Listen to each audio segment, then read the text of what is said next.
Now, from CBS 4 News, this is Facing South Florida with Jim DeFede. Good morning, I'm Jim DeFede, and welcome to Facing South Florida. After assuring Florida leaders that they would block any effort to drill for oil off of Florida's coast, the Trump administration appears on the verge of approving a plan that would allow oil exploration off both the Atlantic and Gulf coasts of Florida.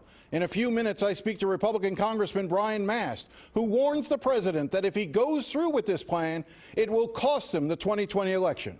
But first, we turn our attention to Tallahassee and a bill that would help firefighters who contract cancer. Study after study has found that firefighters develop cancer at a far higher rate than the average person and are more likely to die from cancer as a result.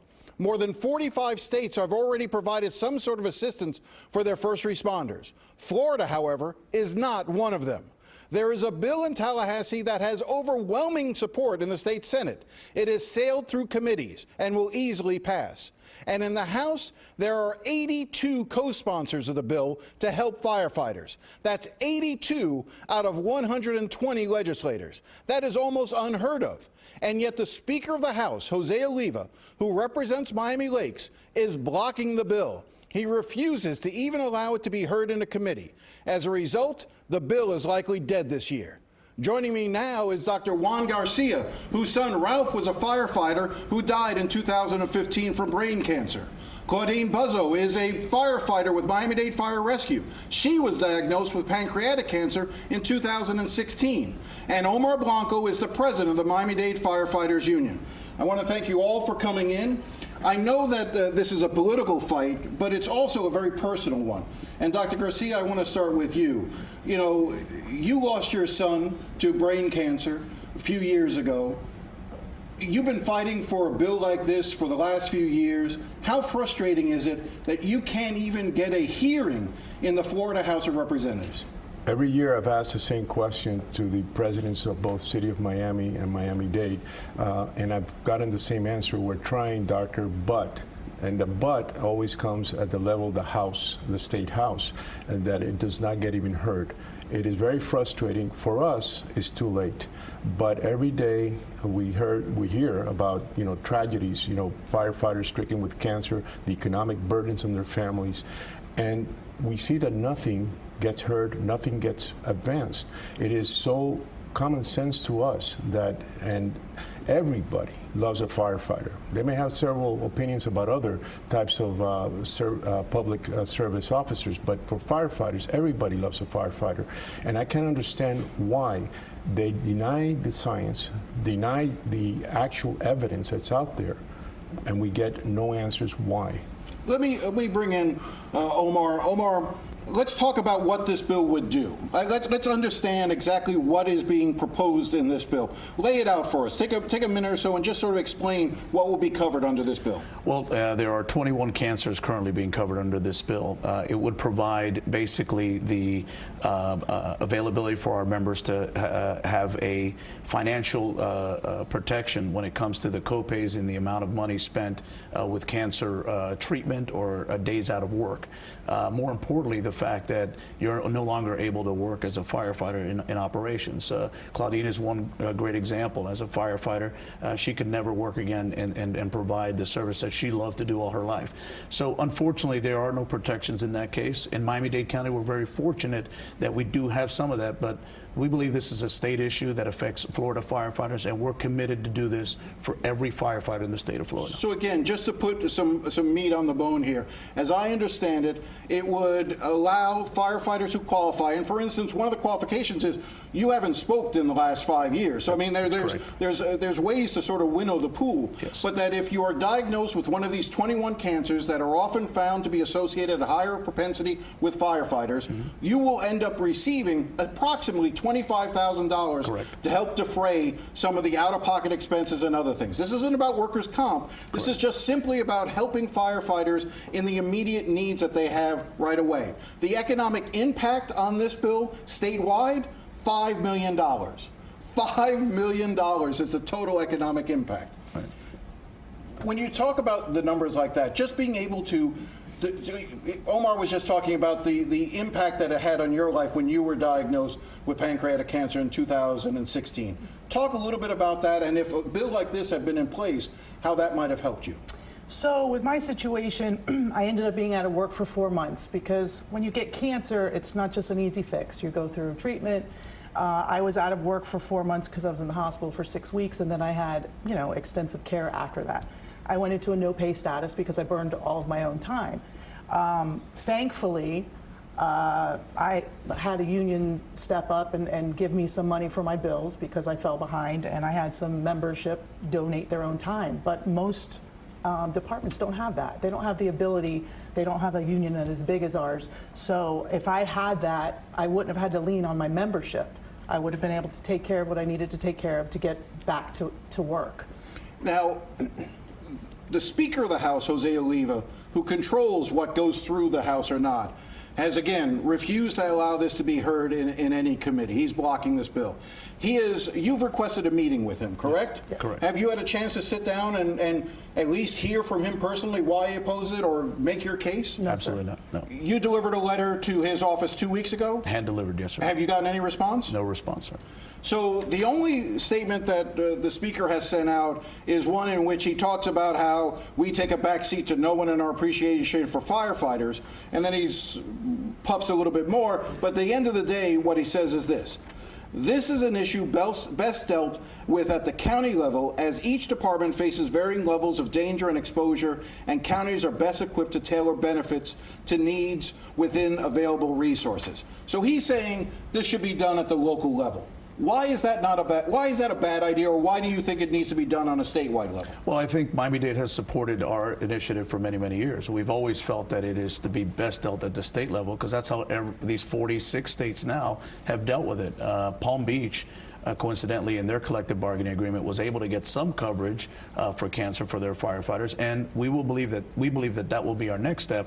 But even if we were to do that, we'd be back up in Tallahassee next year fighting because, again, we believe this is a state issue. And to your point about 5 years being tobacco-free, it also says that you have to be employed as a firefighter for 5 years. What's important to note about that, and I'm sure Dr. Garcia can elaborate, is when firefighters are hired, they are in the best shape. They are, they've been tested, they've had physicals, they are in excellent physical shape. So the fact that these members are contracting cancer at such a young age and such rare cancers, as I said, Dr. Garcia can talk in better detail, and is what's really alarming to us. So Dr. Garcia, your son Ralph. He was 28 years old. He had a baseline, I'm a cardiologist, he had a baseline heart rate of 38, in best physical shape of anybody. His death impacted a lot of people, not only for the people he touched in such a short period of time, but because everybody thought he was stellar, both physically, and he was thought that he would eventually go places within the department. So when he dies, it just shocked everybody. For 1 week, the whole of Miami-Dade County came together, all departments, everybody, because he touched every department. He left behind a young child as well. At the time, his wife, Megan, who has been a stalwart of strength, was 7.5 months pregnant. Mason Ralph did not see his dad. He basically was born in May, but Ralph passed away in March. To your point about the local distribution and the outdated statements of Mr. Oliva, is the fact that the heterogeneity engendered by splitting up all these situations between counties and municipalities. I'll give you a simple example. In Miami-Dade County, you have a specific border between county and city, etc. But during a crisis, multiple units may respond. At that point in time, a firefighter from Miami-Dade answers, but the legal responsibility was to another department, say Miami Gardens, and then who gets sick? Well, the notion of doing it in a patchwork style seems a bit crazy. Exactly. And it's hard to imagine anything that Florida is behind Mississippi on. But even Mississippi has found the way to make this work. And again, just to be clear, look, cancer can strike almost anyone. Cancer is very indiscriminate. The reason why it's a higher rate among firefighters is, one, the natural inhalation of smoke, but second, for a long time, soot and other factors would, chemicals that would burn would be left on your bunker gear that would be kept over time and breathed in, which is why they believe there's a much higher rate with cancer. I know steps are being taken to prevent that going forward, but that doesn't help folks like yourself and others who have already and are still at risk of contracting. Go ahead. You know, absolutely. And listen, cancer doesn't discriminate by county. It is a state issue. Actually, it's a national and worldwide issue. And a lot of great things are being done. I know you had Lieutenant Governor Jeanette Nunez here last week, and she, thanks to her, we were able to work on a preventive angle to firefighter cancer and do research through the University of Miami. How we learned about cancer was we noticed our brothers and sisters who were being diagnosed, and we started to look at our insurance claims and realized that within our insurance claim numbers, 1 out of every 3 firefighters was being diagnosed with cancer. And now we were alarmed when, if I may show it, this shirt came out that says 2 out of every 3 firefighters will be diagnosed with cancer. The numbers are alarming. I should ask him, but I'm going to ask you guys instead. Why do you believe Speaker Oliva is blocking this bill? Is this because he believes it's best kept at a local level, or do you think that there's something more at work here in politics? As a father of a fallen firefighter, I have to believe there's ultimate reasons that I'm not a politician, I'm a physician, and I cannot decipher as a pseudoscientist, because we doctors are scientists to a degree, what is his argument, because he doesn't let you know what his argument is. What he does is he has a veneer called text messaging or putting out quotes that do not have any validity in my book in terms of science or even the political angle, because, and if I may, Jim, you have already, before we started all this situation with the sessions, there were 44 states. Now we're up to greater than 45. They figured it out. They figured out how to do this. And it's not an economic, as you mentioned, an economic burden on the state. It is a very simple, logical, and already proven methodology. So I do not understand what his opposition to this is. Claudine, I'm going to give you the last word. If you could speak to Speaker Oliva right now, what would you want to tell him? I would just tell him we just want an opportunity to present our situation. He's not even allowing us to be heard, and that's what's baffling. We don't know what the reason is. He won't even speak with us.